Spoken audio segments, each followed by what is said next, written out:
Bonjour et bienvenue. Aujourd'hui, on enfile la blouse du détective pour se plonger dans une véritable enquête chimique.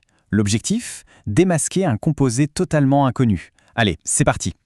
Alors, la question de départ est simple. Comment font les scientifiques quand ils se retrouvent face à une substance mystérieuse?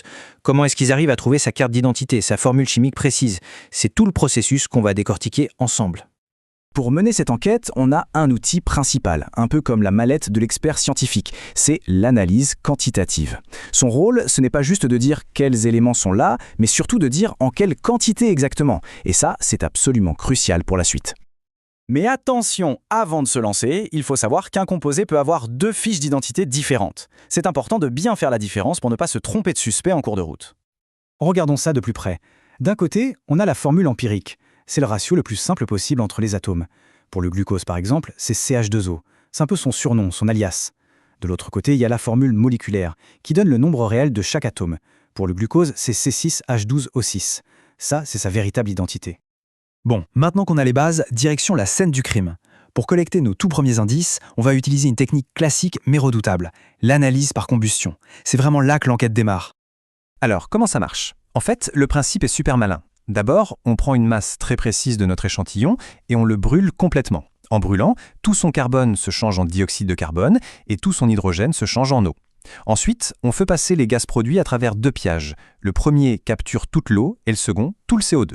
Il suffit de peser ces pièges avant et après pour savoir exactement combien de CO2 et d'eau ont été créés. Et voilà nos premiers indices. Ok, super. On a nos données brutes, nos indices sont sur la table, maintenant, il faut les faire parler. On retourne au labo, on sort la calculatrice et le vrai travail de décodage peut enfin commencer. Voici les faits, rien que les faits. On est parti de 5 mg de notre substance inconnue. Après combustion, on a récupéré 12 mg de dioxyde de carbone et 6 mg d'eau. C'est tout ce qu'on a. Et c'est avec ces trois petits chiffres qu'on va devoir résoudre toute l'affaire. L'idée maintenant, c'est de remonter le fil. Logiquement, tout le carbone qu'on a trouvé dans les 12 mg de CO2 vient forcément de nos 5 mg de départ. Pareil pour l'hydrogène dans les 6 mg d'eau. On peut donc calculer leur masse. Et l'oxygène alors? Ah, c'est l'astuce du chef. On prend la masse de départ, on enlève la masse du carbone et l'hydrogène qu'on vient de calculer, et ce qui reste, c'est la masse d'oxygène. Et après ces quelques calculs, voilà ce que ça donne. Notre composé mystère est fait de 65,4% de carbone, 13,2% d'hydrogène et 21,4% d'oxygène. D'un coup, le portrait robot de notre suspect devient beaucoup plus clair. Bon, on avance bien. Maintenant qu'on a ces pourcentages, on peut enfin passer à l'étape d'après, identifier notre premier suspect. Autrement dit, trouver sa formule empirique.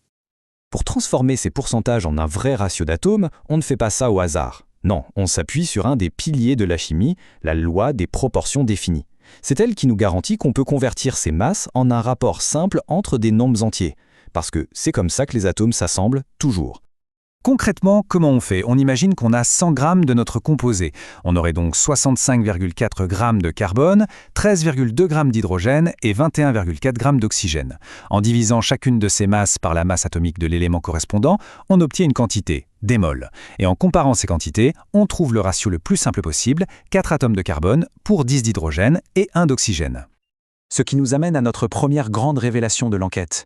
Notre suspect numéro 1 a enfin un nom. C4H10O. C'est sa formule empirique. C'est une étape vraiment majeure qui vient d'être franchie. Mais attention, on ne crée pas victoire trop vite. L'enquête n'est pas encore bouclée. Ce C4H10O, est-ce que c'est le vrai coupable ou juste un de ses alias? Il faut passer à la vérification finale pour découvrir sa véritable identité, la formule moléculaire. Oui, la question reste posée. Après tout, la vraie formule pourrait très bien être C8H20O2, qui est juste un multiple de ce qu'on a trouvé. Pour en avoir le cœur net, il nous manque une dernière information, un tout dernier indice. Et cet indice, le voilà. Une autre expérience, souvent une spectrométrie de masse, nous donne la pièce manquante du puzzle. La masse molaire réelle du composé est de 74 grammes par mol. C'est ça qui va nous permettre de conclure. À partir de là, la procédure est vraiment simple. D'abord, on calcule la masse molaire de notre suspect, C4H10O. Ensuite, on compare cette masse à la masse réelle qu'on vient d'obtenir. Le rapport entre les deux va nous donner la clé de l'énigme. Alors, allons-y. La masse molaire de notre suspect, C4H10O, elle est aussi de 74 grammes par mol. C'est une sacrée coïncidence. Du coup, quand on divise la masse réelle par la masse de la formule empirique, on fait 74 divisé par 74, ce qui nous donne 1. Le multiplicateur est 1. Et voilà, l'affaire est classée. Puisque notre multiplicateur est de 1, ça veut dire que la formule empirique est la formule moléculaire. Il n'y a plus aucun doute. Le mystère est résolu, notre composé est bien C4H10O. Quand on y pense, c'est assez fascinant. Partir de la simple fumée d'un produit qui brûle pour arriver à déterminer sa structure moléculaire exacte avec une telle précision. Ça laisse songeur et ça pose une dernière question. Comment une analyse qui semble si fondamentale, si simple en apparence, a-t-elle pu devenir l'une des pierres angulaires sur laquelle toute la chimie moderne s'est construite ?